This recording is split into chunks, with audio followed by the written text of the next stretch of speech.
Praise lord. దేవుని ఘనమైన నామమునకు మహిమ కలుగునుగాక.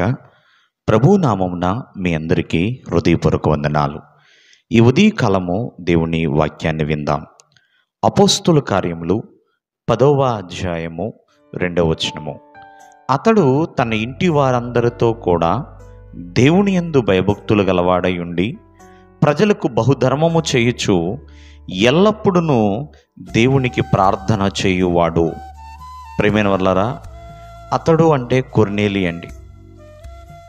మరి శతాధిపతిగా తను ఉద్యోగం చేస్తూ దేవుని ఎదుట ఒక భక్తిపరుడుగా జీవిస్తున్న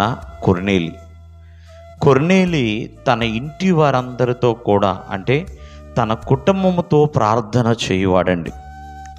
తన కుటుంబముతో కలిసి భయభక్తులు కలిగిన వాడు, తన కుటుంబముతో ఎల్లప్పుడూ కూడా సంతోషించువాడే కొర్నేలి. ప్రియమైన వాళ్ళారా, ఈ రోజున చాలా కుటుంబాలు కుటుంబంగా దేవుని సన్నిధికే రాలేకపోతున్నాయి. కుటుంబముగా కలిసి దేవుని సన్నిధిలో దేవాది దేవుణ్ణి ఆరాధించిన వారు ఎన్నో కుటుంబాలు ఉన్నాయి.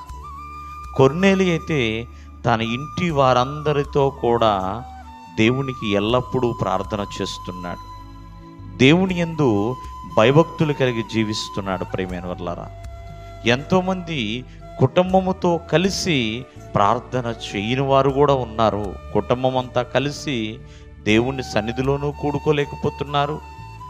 వారి ఇళ్ళ దగ్గర కూడా ప్రార్థన చేయని కుటుంబాలు ఎన్నో ఉన్నాయి. ప్రియమైన వాళ్ళారా, కొర్నేలి అయితే కుటుంబ ప్రార్థన చేయటము అలవాటు చేసుకున్నవాడు. ఎందుకంటే ఎల్లప్పుడూ దేవునికి ప్రార్థన చేయవాడు. తన ఇంటి వారందరితో కలిసి ప్రియమైన వాళ్ళరా దేవుని యందు భయభక్తులు కలిగిన వాడు, ప్రజలకు బహుధర్మము చెయ్యదగిన వాడు. కావున మరి తను ఒక ఉన్నతమైన స్థితిలో ఉన్నాడు, ఒక ఉద్యోగిగా ఉన్నాడు, ఒక అధికారిగా ఉన్నాడు. కానీ వాటికంటే మిక్కిలి విలువైన లక్షణాలు ఏంటంటే దేవుని యందు భయభక్తులు కలిగిన వాడు, దేవుని యందు భక్తిపరుడుగా ఉన్నవాడు, కుటుంబం ప్రార్థన చేయువాడండి. కుటుంబంతో కలిసి ఎల్లప్పుడూ దేవునికి ప్రార్థన చేయువాడు. కావున కుటుంబ ప్రార్థన ఎంతో ఎంతో ప్రాముఖ్యమండి. ప్రతి కుటుంబ ప్రార్థన ఆ ఇంటికి ఎన్నో ఆశీర్వాదాలు తెచ్చిపెడుతుంది. మరి కుటుంబ ప్రార్థన వలన కుటుంబంలో సమాధానము, సన్నిహితము నిలబడుతుంది.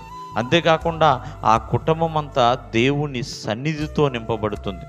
కావున మరి ప్రతి కుటుంబము కూడా కలిసి ప్రార్థన చేసేవారిగా ఉండాలి. దేవుడు మిమ్మల్ని ఆశీర్వదించును గాక. ఆమేన్.